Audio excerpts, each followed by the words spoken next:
meron po tayong makikita senyales pagtingin lang sa tenga ng tao. Okay? Ano yung mga ear signs? Kung healthy ka o hindi. Yan, may iba namumula yung tenga. Yung iba, merong mga ganitong tag sa tenga o sumasakit ang tenga. Maraming possibility. Ayan, merong may luga pa lumalabas. Isa-isahin natin, ha? Number 1, kung yung tenga mo laging nangangati. Diba? Very common yan. Maraming nangangati. Pag nangangati, maraming possibility, pwedeng may fungal infection. Yung pag nililinis mo yung tenga mo, may lumalabas na parang balat-balat na flaky, maputi-puti. Pwedeng fungal infection yan, pwedeng candida or aspergillus. Pwedeng may white na lumalabas or wala. Minsan masakit-sakit din ang tenga.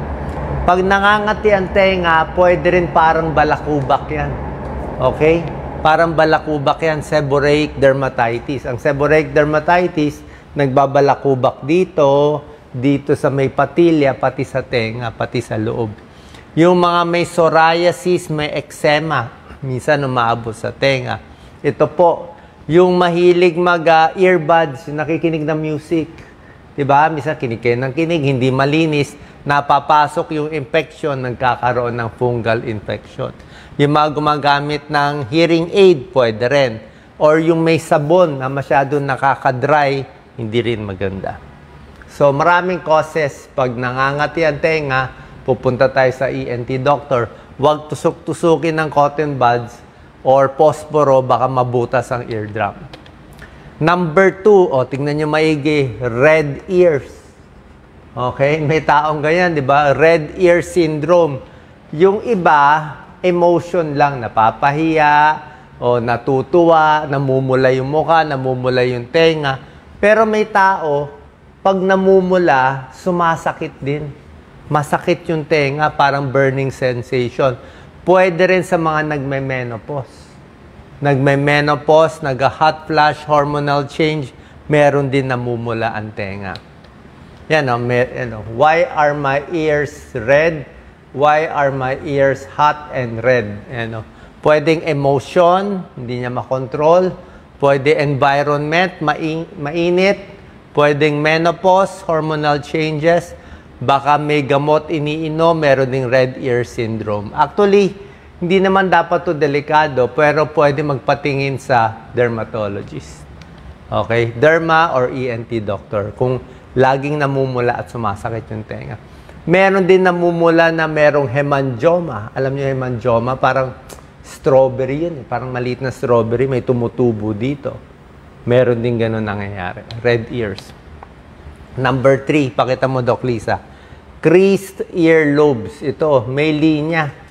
Check nyo sa salamin kung may linya kayo. Okay? Alam namin itong bilang internist at cardiologist. Tawag namin dyan Frank sign. Sign of, ayon sa research, connected sa sakit sa puso, bara sa ugat sa puso. Merong ganyan. Okay? May possibility. Sasabihin mo, Doc, anong connection nitong linya sa tenga sa sakit sa puso? Sa pag-aaral, nakita nila, mas maraming tao na may ganitong linya, mas mataas yung chance magkasakit sa puso. Hindi 100%. Ibig sabihin, anong explanation? Sabi nila yung mga maliliit na mga ugat, maliliit na blood vessel, yung elastic tissue, medyo parang humihina, rumurupok yung mga lining ng ugat natin, pati yung lining ng puso, rumurupok. Kaya pag tumatanda, nagkakalinya. So, ibig lang sabihin nito, higher risk for heart disease, maging mas healthy, huwag manigarilyo, kumain na mas masustansya, kung meron kayo ganitong linya. Napapansin ko pag tumatanda creased earlobe, Frank sign. Meron po yan. Number 4 out of 12, ear pain, yung laging masakit ang tenga. Okay? Pag masakit ang tenga, pwedeng galing sa ipin. Okay? Toothache. Pwede rin masakit ang tenga, natulog tayo, nagising, teeth clenching. Hindi mo alam, sobra kang stress, nguya ka ng nguya. Pwede rin masakit ang tenga, TMJ, temporomandibular joint syndrome. Yung may problema dito, yung connection, kaya masakit dito. Okay? Meron din pwedeng may tonsillitis. Pero syempre, pag ear pain, ayaw natin. Baka merong bukol. Pwede rin may bukol. Ayan, no, ba't sumasakit ang tenga? Pwedeng sinusitis, pwedeng ipin, pwedeng may tutuli sa loob, hindi natin masabi, or pwedeng may bukol. Kung sobrang sakit ang tenga. Number 5, may nana, lumalabas, madilaw. Diba? Minsan madilaw talaga yung earwax natin, pero yung may nana na may amoy, diba? Yung may amoy na lumalabas, lalo na sa bata, minsan, diba, may lumalabas. Pwedeng butas ang eardrum. Bakit nabutas ang eardrum? Pwede yung otitis media. Infection sa tenga, nag-umpisa minsan yan as sipon eh. Sipon-sipon, infection sa tenga, gano'n nangyari. Ruptured eardrum. Okay?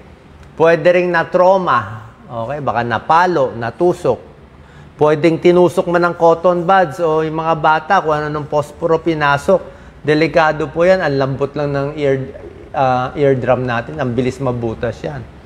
Pag nabutas ang eardrum, minsan di na naghihilom. Swimmer's ear, nag-swimming sa dagat, madumi. Yan ang pinasok. Dermatitis, pwede rin. Yan ang mga causes ng nana sa tenga. Ito po, tingnan mo, Doc Lisa, ear tag. May mga taong may ear tag. Ayan, Ang tawag dito medically, pre-auricular skin tag. Dito sa labas ng tenga. Pinanganak pa lang yung baby, may ear tag. Ito, ear tag. Yung iba, may butas pa.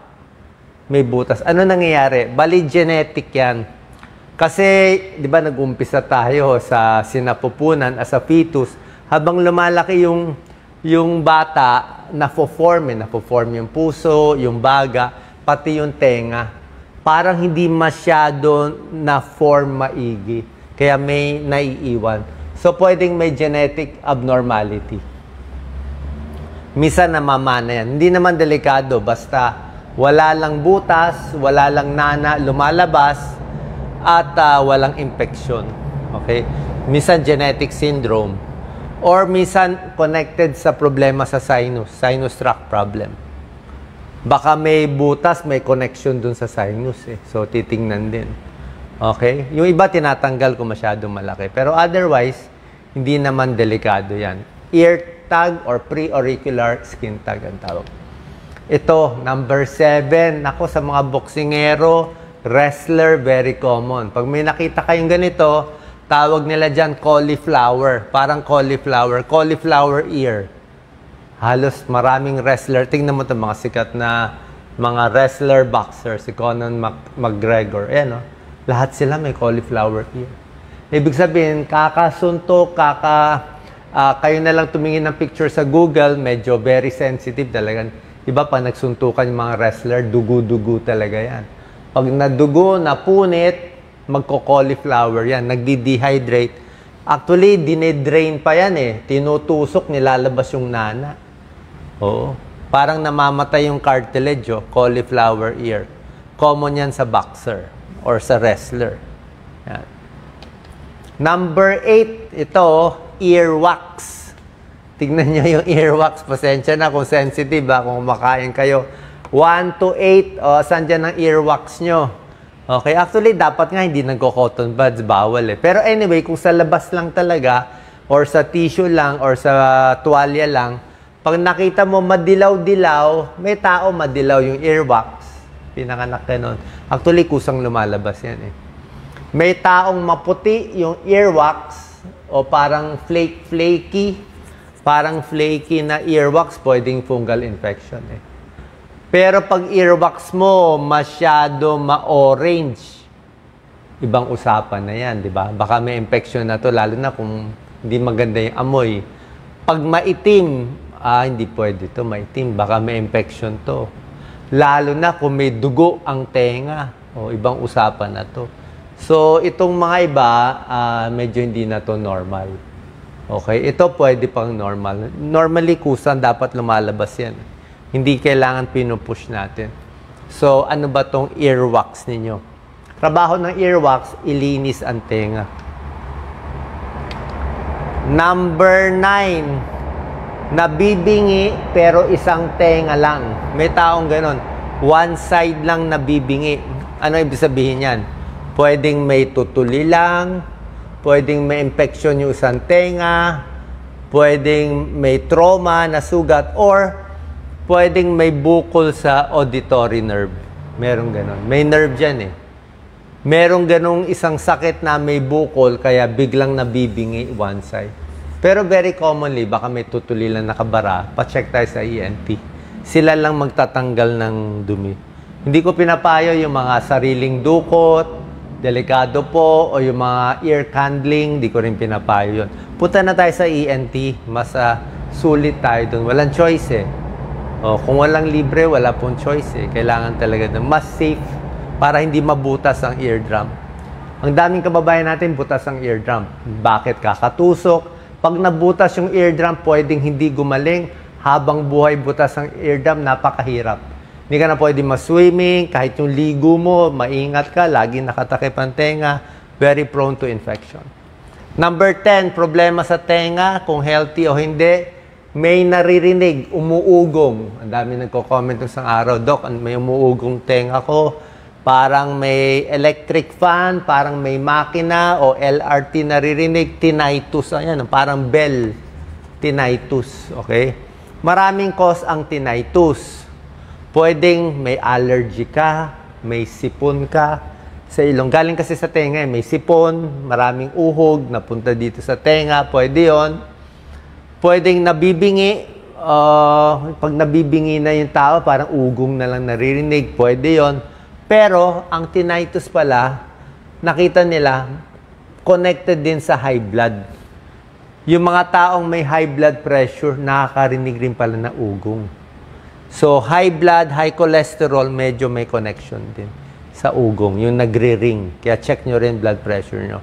Pero tinnitus sa akin, ako minsan may tinnitus ako eh. Sa sipon, allergy, tsaka anti-allergy inano ko. Tsaka ang tinnitus, connected din yan sa hilo, sa vertigo, sa tenga. Yan, tinnitus oh. Ugong, damage sa ear, injury sa ear, earwax, ear infection. Pwedeng allergy, kaya ka nagtitinnitus. Ito yung binabanggit ko, sinusitis, ear infection. Number 11, crackling sound sa ear. Parang nagko-kwak-kwak-kwak. Parang nagko-kwak-kwak yung tenga. Okay? Actually, medyo common to eh. Sumakay ka ng airplane, makyat ka ng Baguio, mataas na lugar, parang nagko-kwak-kwak siya, hindi nagbabalance yung pressure. Kasi yung ilong natin at tenga, connected yan, meron yan isang tube, eustachian tube. So, pwedeng may allergy, kaya meron ka naririnig na sound, pwedeng may earwax, pwedeng may infection, middle ear infection, pwedeng may bukol, nasal polyp, or nasal tumor. Ito, delikado rin to, iniingatan natin. Kaya nagtutunog-tunog yung sound sa tenga. Okay? Kung mataas yung, kaya umakyat ka na mataas na elevator or makyat sa Baguio or sumakay sa airplane, maganda nga may baong kayong chewing gum. Kasi pag lunok kayo na lunok ng laway sa chewing gum, nagbabalance yung pressure sa tenga pati sa ilong. Lunok lang na lunok. Isang strategy, ganito, turo to na ENT doctor ko eh. Pag ayaw mawala yung bara or yung galing ka sa mataas na lugar, parang nabibingi. Pwede mo i-press ang ilong mo, tapos lulunok. Press ang ilong, lunok. Ganon. Press ang ilong, lunok. Makita mo, magpa-pop siya konti. Yung iba, sumisinga. Ako, hindi ko gano'n pinapayo. Yung sasarado, sisinga. Malakas yung pressure eh. Mas gusto ko yung press lang ilong, lunok lang, mas madali. Or inom lang na tubig or chewing gum. Home remedies for crackling in the ear. Yan o, may decongestant, nasal spray, earwax, o manage TMG exercise. So nakita nyo, tenga lang, ang dami na natin nakikita kung may sakit. Meron pala dito, maputla ang tenga. Pag mutla, siyempre anemic, maputla din yung mukha. Number 12, dinagdag ko lang.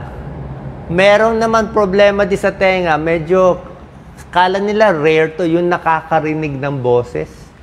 Merong ganun eh. 10% ang tao nakakarinig ng boses. Auditory hallucination. Ayan, no? Nakakarinig. Common pala yan. Okay?